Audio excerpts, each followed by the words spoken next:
best batsmen in the world, Babar Azam and Mohammad Rizwan.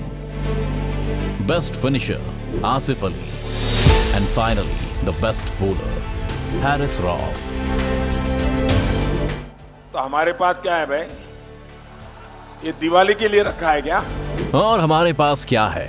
King Kohli, the hitman Rohit Sharma, the man of the entertainment Hardik Pandya, and the raw striker Pant the Panther, wounded lion Dinesh Karthik, and the king of swing Bhuvneshwar Kumar, and the list goes on. Cricket के इतिहास की सबसे बड़े rivalry India बनाम Pakistan Dubai international stadium के 25,000 लोगों की तालियों के गूंज के बीच खेला जा रहा था। हर आईसीसी वर्ल्ड कप की तरह भारत फिर से उसे गुरूर और यकीन के साथ मैदान पर उतरा था कि आज भी इस पिच से जीत हम अपनी मुट्ठी में लेकर जाएंगे। मगर किस्मत को शायद कुछ और ही मंजूर था। शाहीन शाह अफरीदी की हवा में लहराती हुई गेंद सबको हकीकत में वापस ले आई। एक डर या खौफ भारत के हर सपोर्टर के दिलो दिमाग में अपनी जगह बनाने लगा। पाकिस्तान की इनिंग तक एक सवाल बार बार परेशान कर रहा था कि आज वो दिन आ गया है जब भारत पाकिस्तान से वर्ल्ड कप में हार जाएगा। घड़ी की सुई आगे बढ़ती रही और उसी के साथ पाकिस्तान का स्कोर भी, पर फिर भी किसी ने उस उम्मीद की डोर को टूटने नहीं दिया। जब पाकिस्तान की टीम अपनी जीत के जश्न मनाते हमारी आंखों के सामने आई, तब उस उम्मीद को सभी भारतीयों ने अपनी आंखों के सामने टूटते हुए देखा, मानो जैसे किसी ने एक बुरे सपने को जगा दिया हो। पर जब आंख खुली तो वही सपना हमारी हकीकत निकली। लेकिन एक बार फिर भारत वापस पाकिस्तान के साथ उसी समय उसी मैदान पर उतरेगा जहां इन दोनों की राइवलरी ने एक नई राह पकड़ी थी। एक बार फिर जीत को अपना लक्ष्य बनाकर पाकिस्तान के खिलाड़ी मैदान पर उतरेंगे। और जहां तक बात रही भारत की, तो इस बार भारत का लक्ष्य पिछली बार के हार का हिसाब बराबर करना होगा। भारत और पाकिस्तान इस मैच में एक दूसरे के खिलाफ 201वीं बार क्रिकेट के मैदान पर उतरेंगे। और अगर आप इसी ख्याल में जी रहे हैं कि इंडिया का रिकॉर्ड पाकिस्तान से इन 200 मुकाबलों से बेहतर है, तो जी नहीं। अब तक के खेले गए 200 मुकाबले में पाकिस्तान 87 बार विजेता की कुर्सी पर अपना सर शान से उठाकर बैठा है और उसके जवाब में भारत सिर्फ 70 बार अपने सबसे बड़े राइवल को धूल चिटाने में सफल हुआ है। ये तो हो गई ओवरऑल रिकॉर्ड की बात। अब अगर एशिया कप में भारत और पाकिस्तान के रिकॉर्ड को देखें तो इस टूर्नामेंट में भारत और पाकिस्तान 15 बार एक दूसरे के खिलाफ खेल चुके हैं और भारत इस टूर्नामेंट में पाकिस्तान पर भारी पड़ा है। इंडिया के पास कुल 8 जीत 5 हार है और इसी का उल्टा पाकिस्तान की कहानी है, 5 जीत और 8 हार।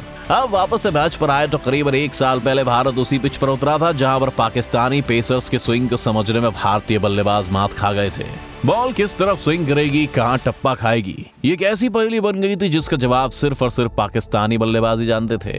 ऐसा इसलिए क्योंकि जहां भारत के 20 ओवर में 7 विकेट चले गए थे, तो वही पाकिस्तान के दोनों ओपनर्स ने पूरे गेम को बिना आउट हुए ही खत्म कर दिया था। तो क्या ऐसे में इस बार भारतीय खिलाड़ी इस गुत्थी को अपने साथ लेकर उतरेंगे या नहीं, इस पर सभी की नजर रहेगी। और यही नहीं, आज भारत के सामने जो सबसे बड़ी चुनौती है वो है किंग कोहली की खराब फॉर्म। इसलिए सवाल ये भी होगा कि क्या कोहली अपने खराब प्रदर्शन का दबाव पाकिस्तान के खिलाफ मिटा पाएंगे या नहीं, क्योंकि कोहली पाकिस्तान के खिलाफ कितना शानदार खेलते हैं ये हमें बताने की जरूरत नहीं है। क्योंकि अगर आप देखेंगे तो T20 में पाकिस्तान के खिलाफ कोहली ने 77.75 की एवरेज से रन बनाए। इसीलिए मौका वाली टीम आज कोहली से ज्यादा और किसी पर लागू नहीं होती, क्योंकि अगर कोहली का बल्ला बोल गया तो पाकिस्तान के बॉलर्स की क्या हालत होगी ये तो हम देखेंगे। लेकिन इससे इंडिया के लिए जरूरी कोहली की फॉर्म भी वापस आ जाएगी और ये भारत के लिए आने वाले T20 वर्ल्ड कप के लिए भी बहुत जरूरी है। अब अगर इस मुकाबले में उन बड़े नामों की बात करें जो शामिल नहीं होने वाले, तो पाकिस्तान की तरफ से 2 दिग्गज खिलाड़ी शाहीन शाह अफरीदी और मोहम्मद वसीम इंजरी के चलते कल के मैच को स्टैंड से ही देख पाएंगे। शाहीन अफरीदी जरूर पाकिस्तान के साथ यूएई ट्रैवल कर रहे हैं ताकि वो अपनी फिटनेस वापस हासिल कर सकें। जहां तक बात रही मोहम्मद वसीम की, उन्होंने प्रैक्टिस सेशन में मैनेजमेंट से पीठ के दर्द के बारे में कंप्लेंट की है। ज्यादा देर ना लगाते हुए मोहम्मद वसीम को MRI स्कैन के लिए ले जाया गया। उनके रिपोर्ट्स के मुताबिक अगर वो आगे क्रिकेट खेलते हैं तो उनकी lower back injury short term से लॉन्ग टर्म बनने में ज्यादा देर नहीं लगाएगी।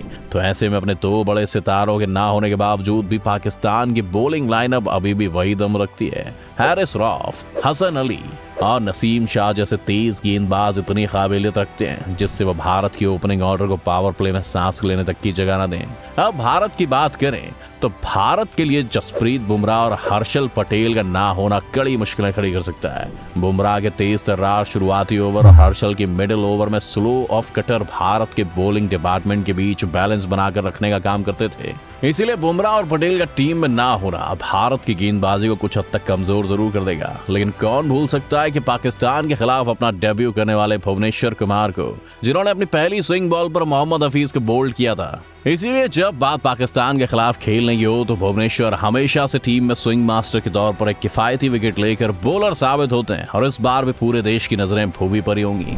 अब अगर बॉलिंग के बाद बल्लेबाजी की बात करें तो ये बात इग्नोर नहीं की जा सकती कि इस समय पाकिस्तान के पास दुनिया का सबसे बेहतरीन लिमिटेड ओवर बल्लेबाज बाबर आजम मौजूद है, जिनकी शानदार फॉर्म की गवाही आज पूरा क्रिकेट जगत दे रहा है। लेकिन वही है ना कि विराट कोहली का वर्स्ट भी बाबर आजम के बेस्ट से बेहतर है, इसलिए इस बार टक्कर मुकाबले की होनी तय है। इन दोनों के बाद जहां पाकिस्तान के ओपनिंग ऑर्डर में मोहम्मद रिजवान है, तो वहीं भारत के पास उसके कप्तान और क्रिकेट जगत के हिटमैन रोहित शर्मा है, जिनका बल्ला अगर एक बार चला तो हो सकता है कि T20 में भी दोहरा शतक मार दे। अब जीत के मीठे लड्डू और हार का कड़वा घूंट किसके हाथों में आएगा, ये तो वक्त ही बताएगा। कमेंट सेक्शन में जरूर बताएं। अगर आपको ये वीडियो पसंद आया तो लाइक, शेयर, सब्सक्राइब और बेल आइकॉन का बटन दबाना ना भूलें।